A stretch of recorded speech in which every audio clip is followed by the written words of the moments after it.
Herra, því að nálega koma jól og ég er alveg snar að ég hanga heima í kóðinu að þá datt mér í huga að lesa kannski bara fyrir ykkur. Og vill hann til að ég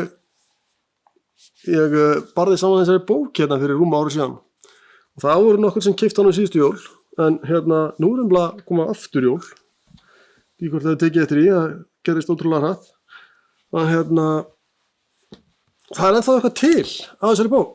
Þannig að mér svona datt í hug hvort að, vil ég sjá tónsundarann? Nei, sleppum því. Mér datt í hug að hefur kannski verið heyrin að sögu, þannig að við svona aðeins hvað þetta snýst. Þetta eru sem sagt svona mínar uppáhaldsljósmyndir úr leit og björgum frá síðustu 10 árum og svona sögurnar á bakveðar, alls konar sögur. Og mér datt í hug að lesa fyrir ykkur sögu kaffi. Já, kaffi.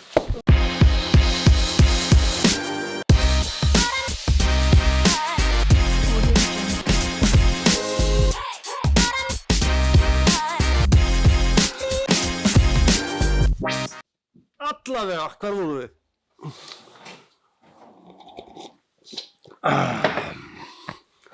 Kaffi, sagan af kaffinu.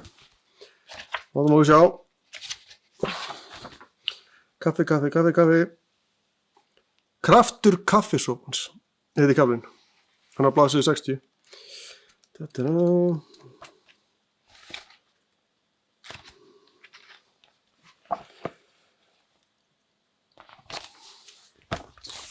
Opnan á undan þessum kafla er snjóbíll hjálparsveitarskáti í Kópavogi á leiðinni upp hlíðar Esju.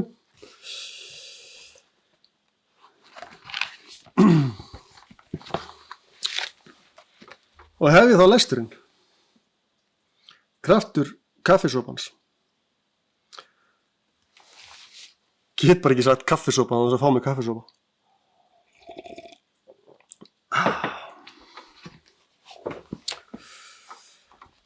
Minn trausti 23 ára gamli Hilux skröltir og hristist eftir veginum upp að bænum Hrafnhólum neðan við Moskvahnjúka við Esju. Ég er með annað augað á veginum og hitt á iPadinum í mælaborðinu sem að sýnir í rauntíma á korti fjöldan allan af doppum í hlíðum Esjunnar undir Hátundi, aðeins 2 kílómetrum fyrir fram á mig. Innan öll táknin sem að sýna björgunarfólk með talstöðar, vélsleða og bíla sé ég klunnalega mynd af snjóbíl sem að undirstendur Kópur snjóbíl. Þetta er farið mitt, hugsa ég, leið ég keyri yfir einbreiða brúna á móts við Hrafnhóla og vona að ég verð ekki of seinn til að húka farmiðum. Þó að gamli Hiluxinn hefði skilað mér á ótrúlegustu staði gegnum tíðina, þá eru brattar hlíðar Esju upp að vettfangi snjóflóðsins örlítið utan hans seilingar. Ég réttnaði félögum mínum í Haglund snjóbíl hjálparsveitarskáta í Kópavogi, en góðu sætin frammi eru öll upptekin, þannig að ég skutla dótinu mínu og sjálfum mér á eftir inn í aftarævagnin sem er nú þegar fullur af teppum, börum, snjóflóðastöngum og öðrum björgunarbúnaði og auðvitað kaffivélinni.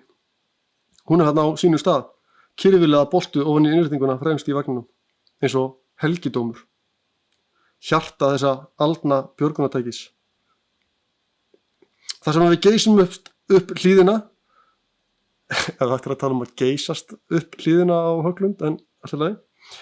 Þar sem við geysumst upp hlíðina, blandast innihald þessara vistarveru að mér og mínum búnaði meðtöldum eins og þvottur í þvottavél.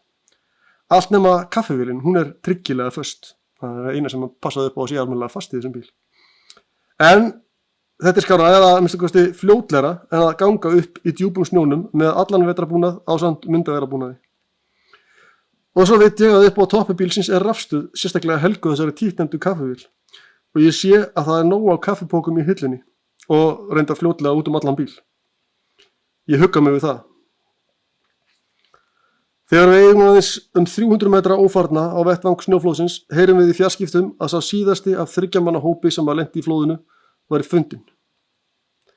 Því miður er hann látinn og andrúmsloftið breytist. Úr áhyggjufullri bjartsýni í einkennilega blöndu af trega og létti yfir því að þurfa ekki að hætta sér inn á snjóflóðasvæði. Við hingrum eftir þreyttu björgunarfólki og hundum sem að þiggja far í óreiðinni með mér og búnaðinum aftur í höglundunum. Niðurferðin þögul, þar sem að hver hugsa sitt. Lætin aftur í eru heldur minni en á uppleiðinni, eins og að þvottavélin sem komin að þeytuvindu og vaggi nú bara fólki og búnaði í rólegheitum. Kannski bara svo pakkaðan inni að búnaði og fólki að það ekki lengur sama plássið til þess að hendast En kannski ökumaðurinn bara eins og við hinn, að hugsa sitt. Og þar sem við loks komumst niður á söfnunarsvæðið undir fjallinu, þá kemst ég loksins að efninu í þessari sögu. Þarna erum við, nokkrir tugir björgunamanna, flest þreytt og einhver tregi leikur í loftinu. Elvar, einn úr áhöfn snjóbílsins, vippar sér út inn í aftarvagnin og við sem á úti heyrum rafstöðuna kippast í gang. Brátt leðast kaffiilmurinn út móðu þakta glugga snjóbílsins. Stuttu síðar gengur Elvar á milli manna, kaffikannan í annari og bollar í hinni og þetta heita samfélagslím, þessi svarti heiti sólargeisli, léttir andrúmsloftið og liðkað málbeinið. Hvort sem fólk drekkur kaffi alla jafna eða ekki, allir eru með kaffi í bolla, fá yl í kroppinn og sameinast yfir þessari einföldu athöfn. Og þar hefur það. Þetta var nú sagan mátt kaffisins.